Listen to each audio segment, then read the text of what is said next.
মৰমৰ বন্ধু-বান্ধৱীসকল, তোমালোক সকলোকে আমাৰ এই চেনেলটোলৈ পুনৰবাৰ স্বাগতম জনাইছোঁ। বহুতো বন্ধু-বান্ধৱীয়ে প্ৰতিদিনে বিভিন্ন ধৰণৰ কুৱেশ্যন কমেণ্ট বক্সত সুধি থাকে। ইয়াৰ ভিতৰত বহুকেইজনে সুধি আছিলে যে ড্ৰাইভাৰ পোষ্টৰ চেলাৰী কিমান দিয়ে। গতিকে মই তোমালোকৰ বাবে মোৰ বন্ধু এজনৰ 2023 চনত বন্ধুজনে চাকৰি পাইছিলে। তেওঁৰ চেলাৰী শ্লিপটো মই তোমালোকক দেখুৱাম। গতিকে ভিডিঅ'টি শেষলৈকে চাই থাকিবা। প্ৰথমতে চেলাৰী শ্লিপত ইয়াতে নামটো থাকে। এতিয়া নামটো মই নোহোৱা কৰি থৈ দিছোঁ, ঠিক আছে। তাৰপিছত থাকে GPF বা PPAN নাম্বাৰ, ঠিক আছে। তাৰ নেক্সট কোনটো পোষ্টৰ এইটো চেলাৰী হয় এইটো লিখা থাকে। তাৰপিছত বেংক একাউণ্টৰ নাম্বাৰ থাকে, তাৰপিছত পান কাৰ্ডৰ নাম্বাৰটো তাত থাকে, ঠিক আছে। ইয়াত হয়তো এনেদৰে তোমালোকে চিনি পোৱা নাই, মই জুম কৰি তোমালোকক দেখুৱাই দিছোঁ, ঠিক আছে। প্ৰথমতে আছে ইয়াতে basic pay in the PB মানে হৈছে পে বেণ্ড, ঠিক আছে। পে ইন দ্য PB আছে 14,000 14,000। তাৰপিছত গ্ৰেড পে আছে 5,200 টকা আৰু টোটেল পে হৈছে 19,200 টকা আৰু মেডিকেলৰ বাবে দিয়া আছিলে 600 টকা। তাৰপিছত ডিয়াৰনেছ এলাউনেঞ্চ, ঠিক আছে। চমুকৈ ডিএ বুলি কোৱা হয়। ডিএৰ আছিলে 8,064 ৰুপিজ আৰু হাউচ ৰেণ্টৰ বাবে আছিলে 1,344 ৰুপিজ। আৰু তলত লিখা আছিলে গোটেইখিনি মিলাই গ্ৰছ টোটেল আছিলে 29,208 ৰুপিজ, ঠিক আছে।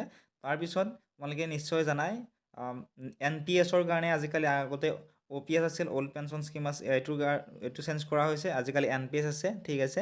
NPSৰ কাৰণে কাটিছিলে 2,726 টকা। গতিকে আৰু ইয়াতে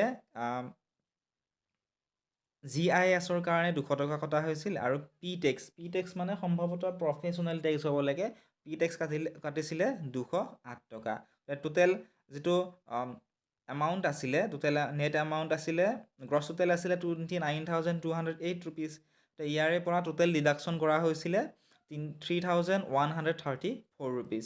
নেট এমাউণ্ট আছিলে 26,074 ৰুপিজ আৰু এই যিটো নেট এমাউণ্ট আছিলে 26,074 ৰুপিজ, এইখিনি সেই বন্ধুজনে বেংক একাউণ্টত পোৱা বুলি কৈছিলে।